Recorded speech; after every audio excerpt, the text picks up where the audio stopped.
కోడలి భయం. ఈ కథను రాసిన వారు ఎస్విఆర్ సత్యనారాయణమూర్తి. ఇక కథలోకి వెళ్దాం. రవిరాజుతో వివాహం జరగగానే కనకం అత్తవారింటికి కాపురానికి వచ్చింది.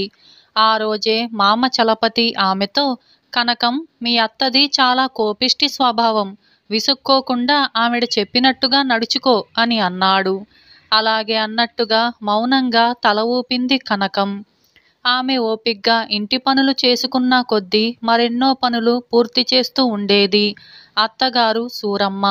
కనకం కాపురానికి వచ్చిన 3వ రోజున ఆమె నూతి దగ్గర నుంచి బిందెతో మంచినీళ్లు తేవడం కాస్త ఆలస్యమైంది. అత్త సూరమ్మ చిరచిరలాడుతూ గడప దగ్గరకు వచ్చి, కనకం, ఇంత ఆలస్యంగా నీళ్లు తెస్తే ఎలా? మరి గుడ్డలన్నీ ఎప్పుడు ఉతుకుతావే అంటూ గట్టిగా కేకలు వేసింది. ఆ కేకలకు భయపడి వణుకుతూ కనకం నీళ్ల బిందెను జార విడిచింది. బిందె బాగా సొట్టపడింది. సూరమ్మ బిందెను పైకెత్తి చూస్తూ, నిక్షేపంలాంటి బిందె సొట్టపడిపోయింది కదే అంటూ చివాట్లు పెట్టింది. కనకం మాట్లాడకుండా అలా వణుకుతూ ఊరుకుంది. పెరటివైపు గదిలో నుంచి ఇది చూసిన మామగారు చలపతి అక్కడికి వచ్చి, ఇక ఊరుకో, పిల్ల భయపడిపోతుంది అని భార్యను శాంతపరిచాడు. మధ్యాహ్నం భోజనాల సమయంలో నేతిగిన్నె పట్టుకొని వడ్డన చేస్తుంది కనకం. సూరమ్మ కోడలికేసి చురచురా చూస్తూ, వెచ్చబెట్టకుండా నెయ్యి వడ్డించవద్దని చెప్పానా? వట్టి మందమతి అని గట్టిగా గద్దించింది. కనకం భయంతో వణుకుతూ నేతిగిన్నెను కింద పడేసింది. కమ్మని గిన్నెడు నేతిని నేలపాలు చేశావు గదే అని కేకలు పెట్టసాగింది సూరమ్మ. వణుకుతున్న కోడల్ని చూసి జాలిపడి చలపతి మరొకసారి భార్యను శాంతపరిచాడు. ఆ సాయంకాలం కనకం నూతిలో నుంచి నీళ్లు తోడుతూ ఉంటే సూరమ్మ రుసరుసలాడుతూ అక్కడికి వచ్చి, పొయ్యి మీద అన్నం మాడిపోతుంది, అది చూడకుండా నూతి దగ్గరకు వచ్చావు, నీ బుర్రలో కాస్తైన బుద్ధంటూ ఉందా అంటూ అరవసాగింది. కనకం కంగారు పడిపోతూ బొక్కెనను నూతిలోకి జార విడిచింది. ఆమె భర్త రవిరాజు గాలం తెచ్చి బొక్కెనను బయటికి తీశాడు.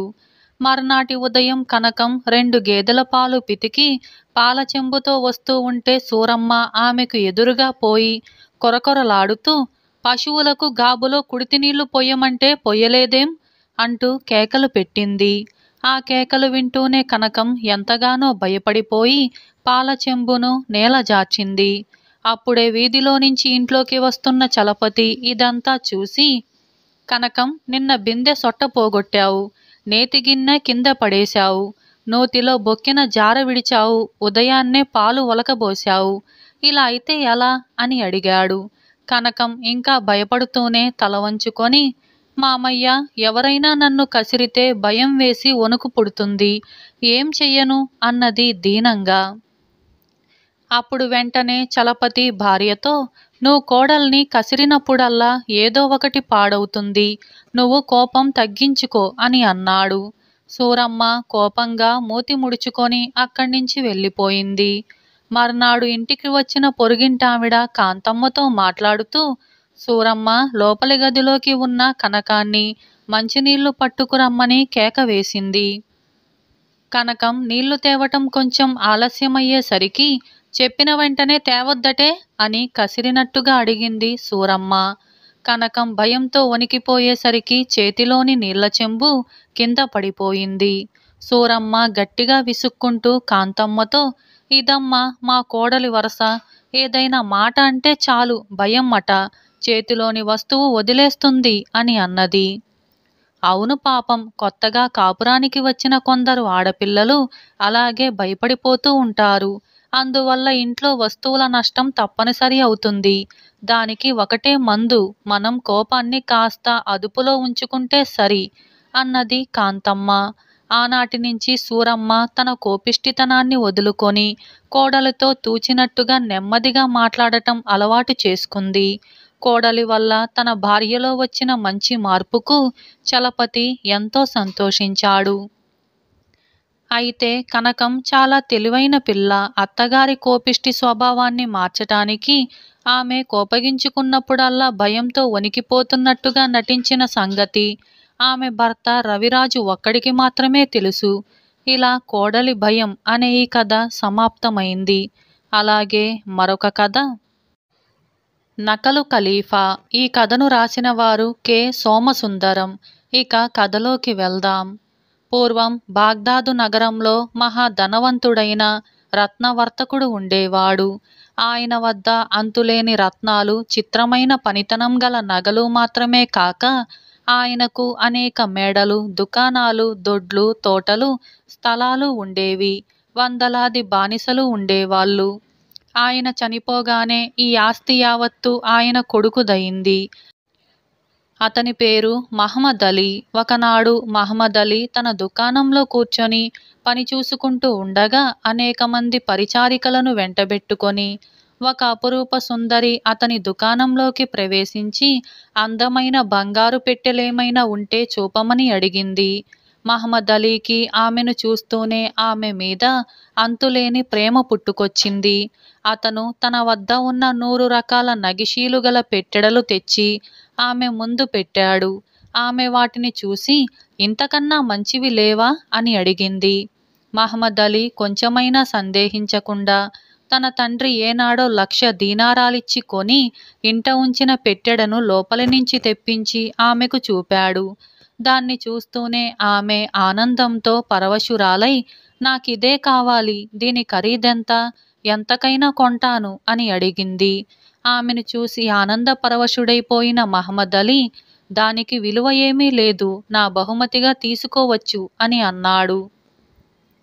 కానీ ఆమె దానిని ఊరికే తీసుకోవటానికి ఒప్పక మహమ్మద్ అలీ తండ్రి 1,00,000 దీనారాలు పెట్టి దానిని కొన్నట్టుగా తెలుసుకొని వడ్డీ కింద మరి 5,000 దీనారాలిస్తానని అన్నది. సొమ్ము పుచ్చుకోవటానికి మహమ్మద్ అలీ పట్టెడ తీసుకొని ఆమె వెంట వాళ్ళ ఇంటికి వెళ్ళాడు. అక్కడ అతను ఆ పట్టెడను తన చేత్తోనే ఆమె మెడకు పెట్టాడు. అది పెట్టుకోగానే ఆమె అతనికి రెట్టింపు అందంగా కనపడింది. అతను ఆమెను బ్రతిమాలుతూ ఆ పట్టెడ నీదే, నేను నీవాణ్ణే, నన్ను అనుగ్రహించు అని అన్నాడు. అందుకు ఆమె నవ్వి వెర్రివాడా, నాకు మాత్రం నీ మీద ప్రేమ లేదనుకున్నావా? నీతో మాట్లాడటానికే పట్టెడు కొనే మిష మీద నీ దుకాణానికి వచ్చాను. కానీ నేను ఉత్తమ కుల స్త్రీని, నా అన్న ఖలీఫా వద్ద వజీరుగా ఉంటున్న జాఫర్, అందుచేత మనకు వివాహమయ్యేదాకా నన్ను నువ్వు అంటుకోవటానికి వీల్లేదు అని అన్నది. ఆమె వజీరు సోదరి అని వినగానే మహమ్మద్ అలీ గుండె చల్లబడిపోయింది.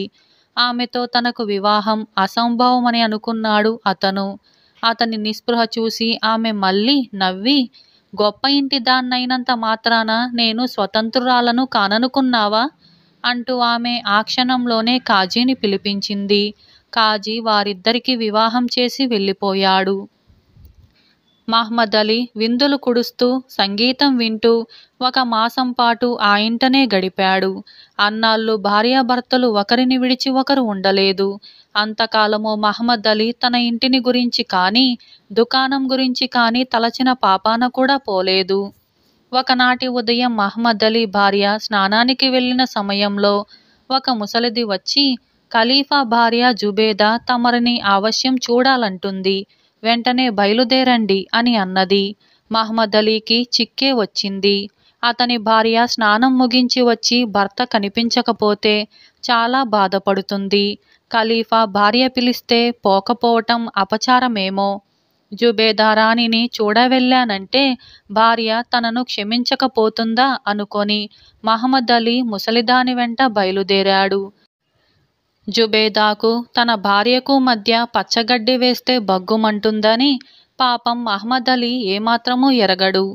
మా వజీరు చెల్లెలు ఎటువంటి వాణ్ణి వలచిందో చూద్దామని పిలిపించాను, ఆమెకు తగినవాడివే అని జుబేదా అతన్ని అభినందించి కొంతసేపు అతనితో ఇష్టాగోష్ఠి జరిపి అతను ఇంటికి తిరిగి వెళ్ళటానికి అనుమతి ఇచ్చింది.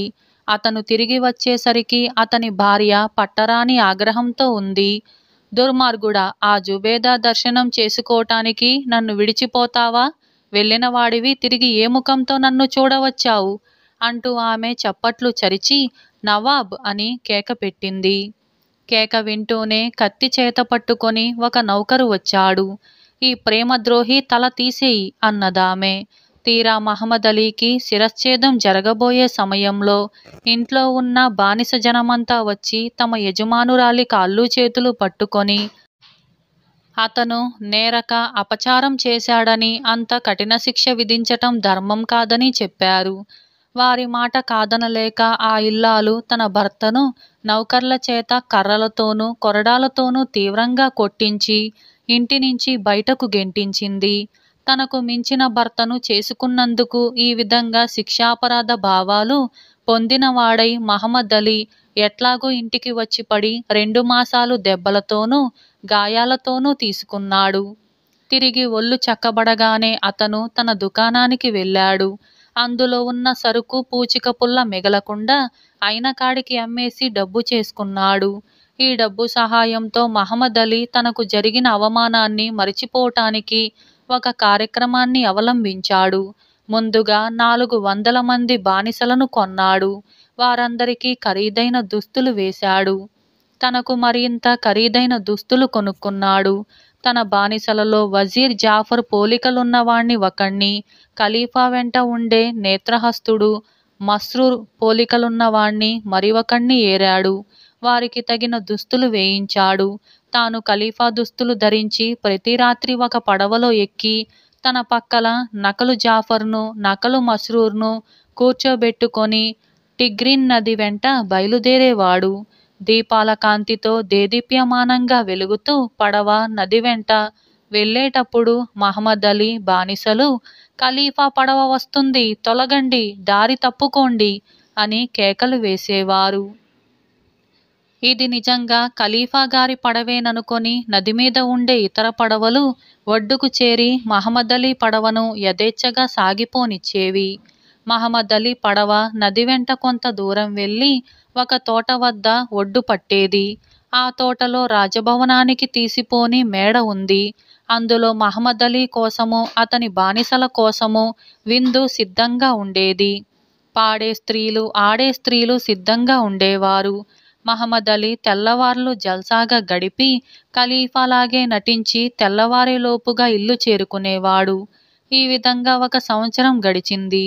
ఒక రాత్రి ఖలీఫా హారూన్ ఆల్ రషీద్కు నిద్ర పట్టలేదు. ఆయన తన వజీరైన జాఫర్ను పిలిచి, ఈ రాత్రి మనం మారు వేషాలలో బాగ్దాద్ వీధుల వెంట నది దాకా పోయి వద్దాం అని అన్నాడు. త్వరలోనే జాఫర్ ఖలీఫాకు, తనకు, మస్రూర్కు వర్తకుల దుస్తులు సమకూర్చాడు. వారు వాటిని ధరించి నిర్మానుష్యమైన వీధుల వెంబడి నడుస్తూ నది ఒడ్డుకు వెళ్ళారు. అక్కడ ఒక పడవ ఉండటం చూసి ఖలీఫా పడవవాడితో, ఒరేయ్, నీకొక దీనారం ఇస్తాం, మమ్మల్ని కాసేపు నది మీద షికారు తిప్పుతావా అని అన్నాడు. వాడాశ్చర్యపోతూ, బాబూ, మీరీ నగరం వారు కారా ఏమిటి? ఈ వేళప్పుడు ఖలీఫా పడవ వస్తుందని మీరెరగరల్లే ఉంది అని అన్నాడు. ముగ్గురు ఒకరి మొఖాలొకరు చూసుకున్నారు. పడవవాడు తమతో పచ్చి అబద్ధం చెబుతున్నాడని వాళ్ళు అనుకుంటూ ఉన్న సమయంలో నది మధ్యగా దీపాలతో ప్రకాశిస్తూ ఒక పడవ వచ్చింది. ఖలీఫా పడవ, తప్పుకోండి అంటూ బానిసల కేకలు వినపడ్డాయి. ఆ పడవ దగ్గరికి వచ్చేసరికి దాని మధ్య గొప్ప దుస్తులు ధరించి ఒక యువకుడు, వాడి పక్కల జాఫర్, మస్రూర్లను పోలిన వ్యక్తులు ఉండటం కనపడింది. ఆ పడవను కొంత దూరం పోనిచ్చి ఖలీఫా పడవవాడితో, నీకు 10 దీనారాలిస్తాను, మమ్మల్ని నీ పడవలో ఆ పడవ వెనుకగా తీసుకుపో అని అన్నాడు. పడవవాడు కొంత అనుమానించి చివరకు ఒప్పుకున్నాడు. పోయి నకలు ఖలీఫా పడవ ఒక ఉద్యానవనం దగ్గర ఒడ్డు పట్టింది. అసలు ఖలీఫా పడవ దానికి కొంచెం దూరంలో ఒడ్డు చేరింది. అందులో నుంచి దిగి ఖలీఫా, అతని అనుచరులు ఉద్యానవనం వైపు నడవసాగారు. వారు కొద్ది దూరం వెళ్ళారో లేదో కొందరు బానిసలు చెట్ల చాటు నుంచి వచ్చి వారి పైన పడి పట్టుకొని, ఎవరు మీరు? ఏ దేశం వారు? ఆహ్వానం లేకుండా ఖలీఫా విందుకెలా వచ్చారు అని గట్టిగా గదమాయించారు. మేము పరదేశులం, ఖలీఫా కరుణిస్తే మేమాయన విందులో పాల్గొంటాం, మాకు ఆకలి దహిస్తుంది అని అన్నారు ఖలీఫా, అతని అనుచరులు. బానిసలు వారిని తీసుకుపోయి మహమ్మద్ అలీ ఎదుట పెట్టారు. మహమ్మద్ అలీ వారు చెప్పినదంతా విని, మిత్రులారా, ఖలీఫా విందులో అతిథులకు స్థానం ఉంది, కూర్చొని భోజనం చెయ్యండి అని అన్నాడు. లోపల బ్రహ్మాండమైన విందు ఏర్పాట్లు అవి ఉన్నాయి. ఆ దీపాలు, వైభవము, నౌకర్లు చూసి ఖలీఫాకే ఆశ్చర్యమయింది. విందు సగంలో ఉండగా ఒక స్త్రీ వచ్చి మనోహరంగా విరహగీతాలు పాడింది. అవి వింటున్న మహమ్మద్ అలీకి ఉద్రేకం వచ్చేసి తన ఒంటి మీద ఉన్న విలువైన దుస్తులను వెంటనే చింపేసుకొని పిచ్చి ఎత్తిన వాడల్లే అయిపోయాడు. అటువంటి వెలగల దుస్తులను నిర్లక్ష్యంగా అతను చింపేస్తున్నందుకే ఆశ్చర్యపడుతున్న ఖలీఫాకు మహమ్మద్ అలీ శరీరం మీది వాతలు చూసేసరికి మరింత ఆశ్చర్యమైంది. అప్పుడు ఆయన తన అనుచరుల చెవిలో, ఈ నకలు ఖలీఫా ఒంటి మీద ఖైదీలకుండే చిహ్నాలుండటం చిత్రం కాదా అని అన్నాడు. తన అతిథుల రహస్య సంభాషణ కనిపెట్టి మహమ్మద్ అలీ, మిత్రులారా, అతిథులు ఏకాంత సంభాషణ చేయటం మర్యాద కాదు. మీకేమైనా అనుమానాలుంటే నన్నడగండి అని అన్నాడు. మరేం లేదు, ఖలీఫా గారి శరీరం మీది మచ్చలు చూస్తే వారికేదో భయంకరమైన అనుభవం సంప్రాప్తమైనట్టుగా మాకు తోచింది. ఆ అనుభవం ఎటువంటిదో తెలుసుకోవాలని మాకు అభిలాషగా ఉన్నమాట నిజమే అన్నారు అతిథులు. మహమ్మద్ అలీ దీనంగా నవ్వి, మీరు పరదేశులు కనుక మీకు నా అనుభవం చెప్పేస్తాను, సావధానంగా వినండి అంటూ తన విచిత్ర కథను వారికి చెప్పేశాడు. అంతా విని ఖలీఫా, అల్లా మహిమ అంటూ లేచి తన అనుచరులతో కూడా నకలు ఖలీఫా దగ్గర సెలవు పుచ్చుకొని తన భవనం చేరుకున్నాడు. మహమ్మద్ అలీ కథ విన్న తరువాత అతనికి కలిగిన అన్యాయానికి కొంత బాధ్యత తమదేనని ఖలీఫాకు, జాఫర్కు తోచింది. ఎందుకంటే ఖలీఫా భార్యకు జాఫర్ చెల్లెలికి మధ్య ఉండే పగే మహమ్మద్ అలీ కష్టాలన్నింటికీ కారణమైంది. మర్నాడు ఉదయం ఖలీఫా కొలువు తీరి మహమ్మద్ అలీని పిలిపించాడు. ఏమోయ్, నిన్న రాత్రి నువ్వు విదేశీ వర్తకులతో చెప్పిన నీ కథ ఇప్పుడు మళ్ళీ చెప్పు అన్నాడు ఖలీఫా. మహమ్మద్ అలీ ఖలీఫా అభయం పొంది తన కథ యావత్తూ వెల్లడించాడు. ఇంత చేసినా నీ భార్యను నువ్వు తిరిగి స్వీకరించగలవా అని అడిగాడు ఖలీఫా. ఏలిన వారి చేతి మీదుగా ఏమిచ్చినా స్వీకరిస్తాను అన్నాడు మహమ్మద్ అలీ. వజీర్, మీ చెల్లెల్ని పిలిపించు అన్నాడు జాఫర్తో ఖలీఫా. ఆమె రాగానే ఆయన, ఈ మనిషిని ఎరుగుదువా అని అడిగాడు. పరపురుషుణ్ణి ఎరిగే అవకాశం నాకెలా ఉంటుంది అన్నదామె. అతని పేరు మహమ్మద్ అలీ. అయినదేదో అయింది, నేను నిన్నతనికి భార్యగా ఇవ్వటానికి నిశ్చయించాను అన్నాడు ఖలీఫా. మహాప్రసాదం అన్నదామె. ఖలీఫా అప్పుడే కాజీని పిలిపించి అందరి సమక్షాన వారిద్దరికి మళ్ళీ యథోక్తంగా వివాహం జరిపించాడు. మహమ్మద్ అలీ ఆనాటి నుంచి ఖలీఫా అంతరంగికుల్లో ఒకడిగా ఉండిపోయాడు. ఇలా నకలు ఖలీఫా అనే ఈ కథ సమాప్తమైంది. చివరకు మిగిలినది. ఈ కథను రాసిన వారు జి. సంపత్ కుమార్. ఇక కథలోకి వెళ్దాం. ఒక ఊళ్ళో రంగయ్య అనే భూస్వామి ఉండేవాడు. అతని వద్ద 50 పశువులు ఉండేవి. అతను లోబి అయినందున ఆ పశువులను కాయటానికి, పాలు అవి తీయటానికి వేరే మనిషిని పెట్టుకోకుండా తానే ఆ పనులు చేసుకుంటూ వస్తున్నాడు. అయితే అవి చాలా శ్రమతో కూడుకున్న పనులు. కొంతకాలం శ్రమపడ్డాక పశువులను అమ్మేసి ఆ డబ్బుతో వ్యాపారం చేసుకుంటే లాభసాటిగా ఉంటుందని రంగయ్యకు తోచింది. అతను వాటిని తోలుకొని సంతకు బయలుదేరాడు. నిర్జనమైన అడవి దారిలో 10 మంది దొంగలు గుంపులుగా వచ్చి రంగయ్యను ఒక చెట్టుకు కట్టి పశువులన్నింటినీ తోలుకుపోయారు. తనను ఎవరో చిత్రహింస పెట్టి చంపుతున్నట్టుగా రంగయ్య ఎలుగెత్తి ఏడవసాగాడు. అతన్ని దొంగలు కట్టేసిన చెట్టులో ఉండే దేవత అతన్ని చూసి జాలిపడి అతని ముందు ప్రత్యక్షమై అతని కట్లు విప్పి, విచారించకు, నీ పశువులు పోయాయనే కదా నీ ఏడుపు, వాటికి బదులు నేను నీకు వేరే 50 పశువులిస్తాను, తీసుకో అని తన వేలికున్న ఉంగరాన్ని తీసి కళ్ళు కద్దుకుంది. వెంటనే అక్కడ 50 పశువులు ప్రత్యక్షమయ్యాయి. ఇక ఏడుపు మాని వీటిని తీసుకుపోయి ఎక్కడైనా అమ్ముకో అన్నది దేవత రంగయ్యతో. రంగయ్య పరమానందం చెంది పశువులన్నింటినీ తడివి చూసుకున్నాడు. అన్ని సాధువులు ఆరోగ్యంగా ఉన్నాయి. చూడు తల్లి, సంత ఇంకా చాలా దూరం ఉంది. దొంగల బారి పడకుండా నేను వీటిని సంతకు చేర్చగలనా? అవన్నీ అమ్ముడవుతాయా? ఒకవేళ అమ్ముడైనా ఆ డబ్బుతో క్షేమంగా నేను ఇల్లు చేరుకుంటానా? నాకన్నీ అనుమానాలుగానే ఉన్నాయి అని అన్నాడు రంగయ్య. అలా అయితే ఒక పని చెయ్యి. ఆవులకు బదులు డబ్బే ఇస్తాను. వీటి ఖరీదు ఎంత ఉంటుంది? అన్నది దేవత. ఆవుకి 100 చొప్పున 50కి 5,000 రూపాయలు అన్నాడు రంగయ్య. దేవత ఉంగరాన్ని మళ్ళీ కళ్ళు కద్దుకున్నది. దబాల్న 5,000 రూపాయల మూట ఒకటి రంగయ్య ముందు పడింది. రంగయ్య ఆ మూట ఎత్తి చూసి, ఎంత బరువున్నదో! దీన్ని ఇంటిదాకా మోసుకుపోగలనా? ఒక్కావును దయచేయిస్తే దానిమీద ఈ మూట పెట్టుకుని పోతాను అని అన్నాడు. అందుకు దేవత సరేనన్నది. ఆవు మీద మూట ఉంచి రంగయ్య 4 అడుగులు వేశాడో లేదో అతనికి మిగిలిన ఆవులను అక్కడ వదిలేయటం చాలా బాధగా అనిపించింది. తల్లి, ఈ ఆవులన్నింటినీ నేను తోలుకుపోతే నీకేమిటి అభ్యంతరం? వీటిని నువ్వు నాకివ్వని ఇస్తివి కదా అన్నాడు రంగయ్య. కావాలంటే అలాగే తోలుకుపో అన్నది దేవత. మళ్ళీ 4 అడుగులు వేశాక రంగయ్యకు ఇంకొక ఆలోచన వచ్చింది. ప్రతి ఆవు మీద 1000 రూపాయల మూట ఒకటి ఉంటే ఎంత బావుంటుంది. ఇక తనకు ఏ లోటు ఉండదు. అందుచేత అతను మళ్ళీ వెనక్కు వచ్చి, అమ్మా, అడిగినదంతా లేదనకుండా ఇచ్చావు. ఆవులన్నింటి మీద ఒక్కొక్క 5,000 రూపాయల మూటని అనుగ్రహించావంటే నీ మేలు మరువను తల్లి అని అన్నాడు. అలాగే అంటూ దేవత ఉంగరాన్ని కళ్ళకద్దుకున్నది. వెంటనే అన్ని ఆవులపైన రూపాయల మూటలు వెలిశాయి. రంగయ్య మనస్సు ఆనందంతో నిండటానికి బదులు అనుమానంతో నిండింది.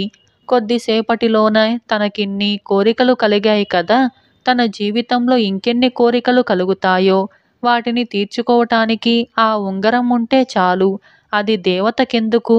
ఇలా అనుకొని రంగయ్య దేవతను సమీపించి, తల్లి, ఆ ఉంగరం నాకిచ్చేశావంటే ఇక నిన్ను బాధించను. నా దారిన నేను వెళ్ళిపోతాను అని అన్నాడు. వద్దు, మనిషి చెయ్యి తగిలితే దాని ప్రభావం పోతుంది అంటూ దేవత తన చేతిని వెనక్కు తీసుకుంది. రంగయ్య ఆమె మాటలు వినిపించుకోక ఎక్కడా లేని ఆత్రంతో ఆమె చేతిలో ఉంగరాన్ని లాగేసుకున్నాడు. మరుక్షణం దేవత మాయమయ్యింది. పశువులు, వాటి మీది మూటలు మాయమయ్యాయి. తాను తీసుకున్నాననుకున్న ఉంగరము మాయమైంది. రంగయ్య మాత్రమే మిగిలాడు. ఇలా చివరకు మిగిలినది అనే ఈ కథ సమాప్తమైంది. ఈ కథను రాసిన వారు జి. సంపత్ కుమార్. అలాగే మరొక కథ చిరంజీవి కథ. ఈ కథను రాసిన వారు వసుంధర. ఇక కథలోకి వెళ్దాం. కళ్యాణస్వామి అనే ఆయన విద్యారణ్యంలో ఆశ్రమాన్ని నిర్మించుకొని తన వద్దకు వచ్చిన విద్యార్థులకు విద్య చెప్పేవాడు. నీకు చదువుతో ఏం అవసరం అని ఆయన విద్య కోసం వచ్చిన వారిని అడిగితే ప్రతి ఒక్కడు బ్రతుకు తెరువు కోసం అని చెప్పేవాడు. ఆ సమాధానం ఆయనకు నిరాశ కలిగించేది. కానీ చిరంజీవి అనే శిష్యుడు అదే ప్రశ్నకు సమాధానంగా నా విద్యను మానవ సేవకు ఉపయోగిస్తాను అని అన్నాడు.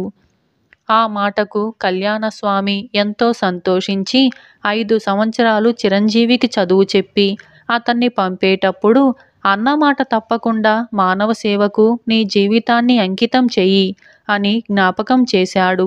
చిరంజీవి ఆయన దీవెనలను అందుకొని ఒక గ్రామం చేరి అక్కడ నివాసం ఏర్పాటు చేసుకున్నాడు. అతను గ్రామ ప్రజలకు మంచి చెడ్డలు విడమర్చి చెబుతూ ఉండేవాడు. వాళ్ళు కూడా అతన్ని ఎంతో ఆదరణ భావంతో చూసేవారు. అతను ఆ ఊరుకు వచ్చిన వారం రోజుల కల్లా బందిపోటు గురించి తెలిసింది. నెలకొకసారి 10 మంది బందిపోటు దొంగలు ఆ ఊరికి వచ్చి తమకు అడ్డు వచ్చిన వారిని చావగొట్టి ఇళ్ళన్నీ దోచుకొని వెళ్ళిపోతున్నారు. చిరంజీవి ఈ వివరాలు విన్న మీదట గ్రామ ప్రజలను అందరినీ సమావేశపరిచి, మనిషికి పిరికితనం కన్నా పెద్ద శాపము, అవమానము లేదు. ఇంతమంది యువకులున్న ఈ గ్రామాన్ని 10 మంది దొంగలు భయపెట్టి బాహాటంగా దోచుకోవటమేమిటి? వాళ్లను ధైర్యంగా ఎదురించి పట్టుకొని రాజుగారికి అప్పగించండి అని అన్నాడు. చిరంజీవి మాటలతో చైతన్యం పొంది ఒక 25 మంది యువకులు దొంగలను ఎదుర్కోవటానికి సాహసంతో ముందుకు వచ్చారు. తరువాత 10 రోజులకు దొంగలు రానే వచ్చారు.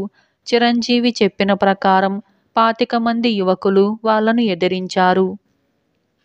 అయితే కత్తిసాములోనూ కర్రసాములోనూ ఆరితేరిన దొంగలు క్షణాల మీద యువకులను ఓడించి, ఇంతకాలము మమ్మల్ని ఎదురించటానికి లేని సాహసం ఈరోజు ఎలా వచ్చింది? ఎవడో దుర్మార్గుడు మిమ్మల్ని రెచ్చగొట్టి ఉండాలి. వాడెవడో చెబితే మిమ్మల్ని ఏమీ చెయ్యం అని అన్నారు.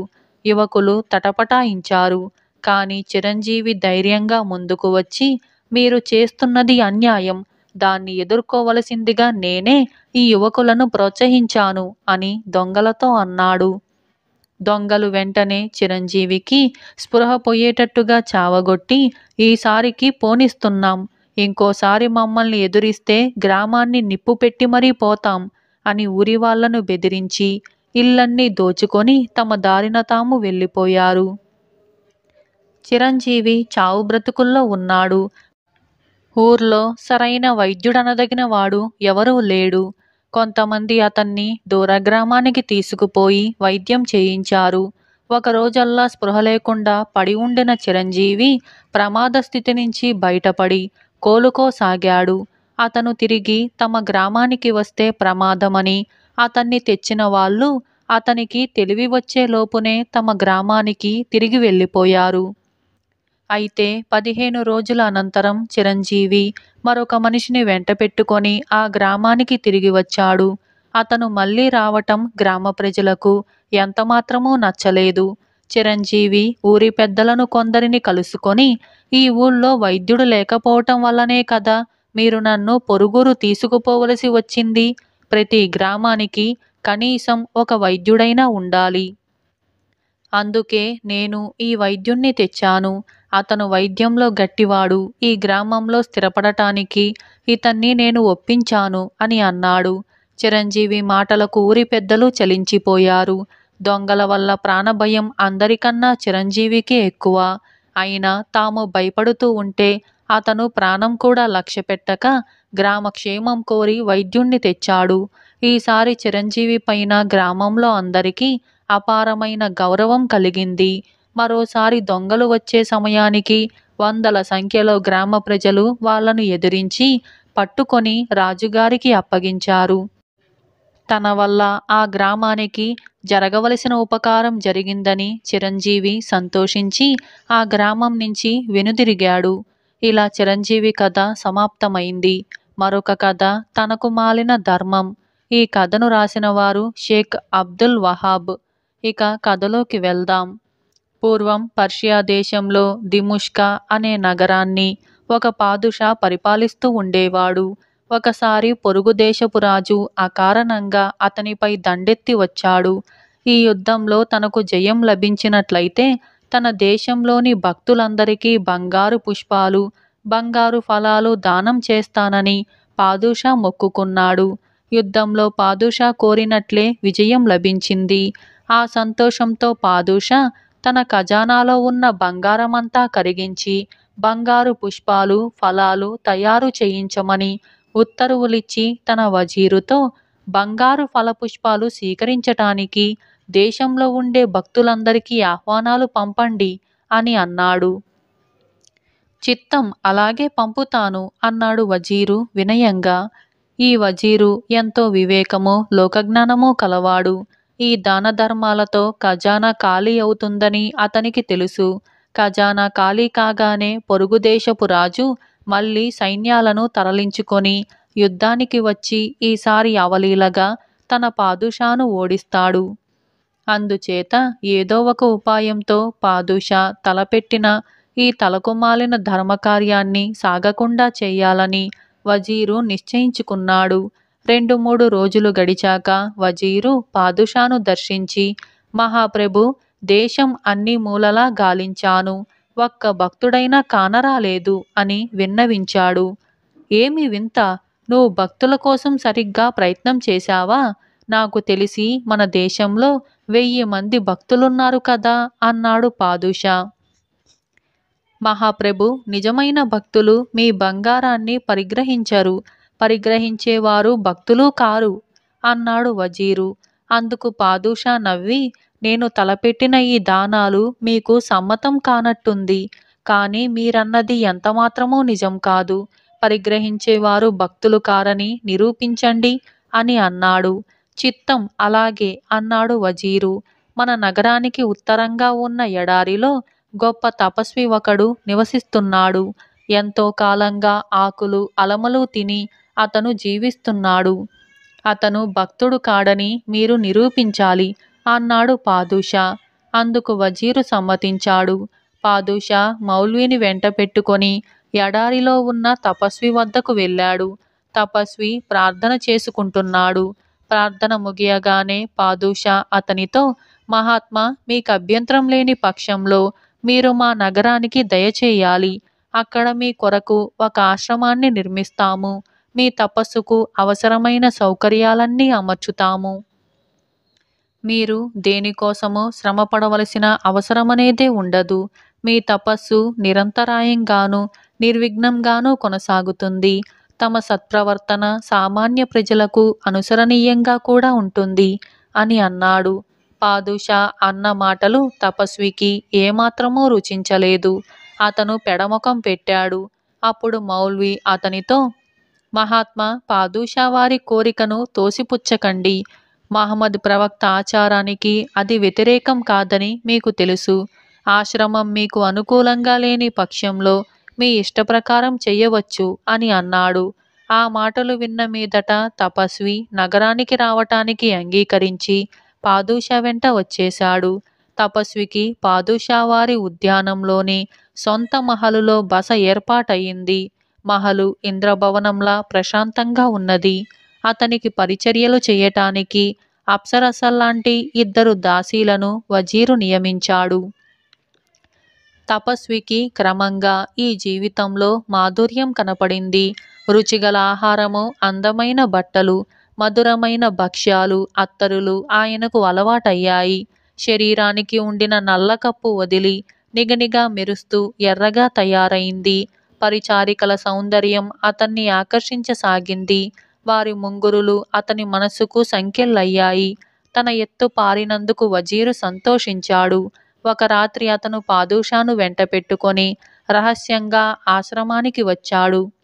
తపస్వి బంగారు నగీషీలు గల పట్టుదిల్లపై చేరబడి పరిచారికలతో సరాగాలాడుతూ పాదుషాకు కనిపించాడు. చూశారా మహారాజా, ఎంతటి మహాత్ముడు ఎలా దిగజారిపోయాడో! భక్తులకు బంగారమిచ్చి వారిని భగవంతుడికి దూరం చేసిన వాళ్ళమవుతాము.